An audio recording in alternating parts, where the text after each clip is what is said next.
আকসুর আলাপের ফাঁকে একটি উদ্বেগজনক ঘটনা ধামাচাপা পড়ে যাচ্ছে। ঘটনাটা ঘটেছে নওগাঁতে। সহকারী পুলিশ সুপার এর হাজব্যান্ড নওগাঁ থেকে রাজশাহী যাওয়ার একটি টিকিট কেটেছিল, কিন্তু সেটি ছিল স্ট্যান্ডিং টিকিট। তিনি জোর করে সিটে বসেছিলেন। পুলিশ সেখানকার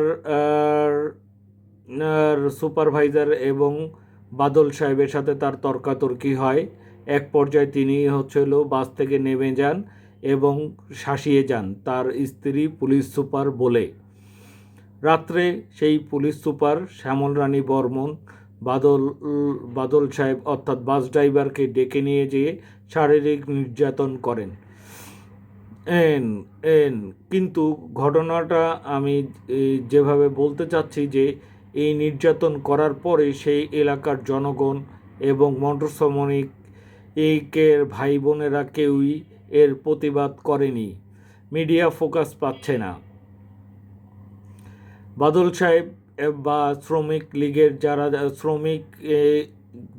শ্রমিক ভাইয়েরা যারা আছেন তারা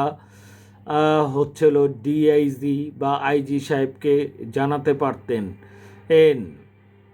এটি তিনটা ধারা আছে। তিনটা ধারায় এদের বিরুদ্ধে মামলা করা যেতে পারত। এবং অনেক কয়টি সংস্থান আছে যারা এসব মামলা পরিচালনা করে থাকেন।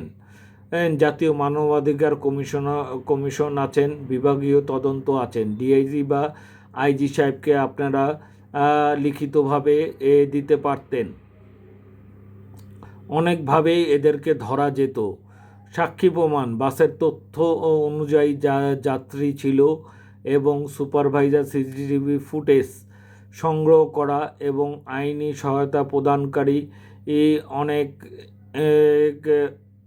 অনেক এনজিও আছে। মিডিয়া ট্রায়ালের ব্যবস্থা। কিন্তু ঘটনা হয়েছে যে তারা যে মাইনরিটি কার্ড খেলছেন এবং ভিকটিম তারাই সাচ্ছেন। কিন্তু এটা তদন্ত করা দরকার। এটা একটা দণ্ডনীয় অপরাধ। এই অপরাধে 323 এবং 325 ধারায় তাদের বিরুদ্ধে মামলা করা যায়।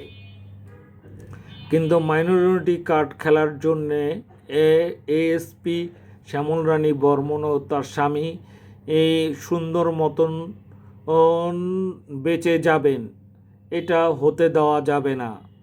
আমি বলতে চাই, বাংলাদেশের জনগণ কোথাও পুলিশের হাতে মার খেতে পারবেন না। পুলিশ তখনই কিছু করতে পারে, এক সেলফ ডিফেন্স, 2 যদি কোনো রকমের বাধা বিপত্তি হয় তখন তারা লাঠিচার্জ করতে পারে। কিন্তু একজন মানুষকে তুলে নিয়ে যে নির্যাতন করতে পারে না। তাৎক্ষণিকভাবে তারা যদি এই কাজগুলি করত তাহলে পুলিশের মনে ভয় থাকতো এবং ভবিষ্যতে এই কাজগুলি করত না। একটি টিম চলে গেছে এই প্রমাণ সংগ্রহ করার জন্যে। যদি প্রমাণ হাতে পায় তাহলে শ্যামল রানী বর্মন অবশ্যই তাকে সাসপেন্ড অথবা শাস্তির আওতায় আনা হবে ইনশাল্লাহ। ইনকিলাব জিন্দাবাদ।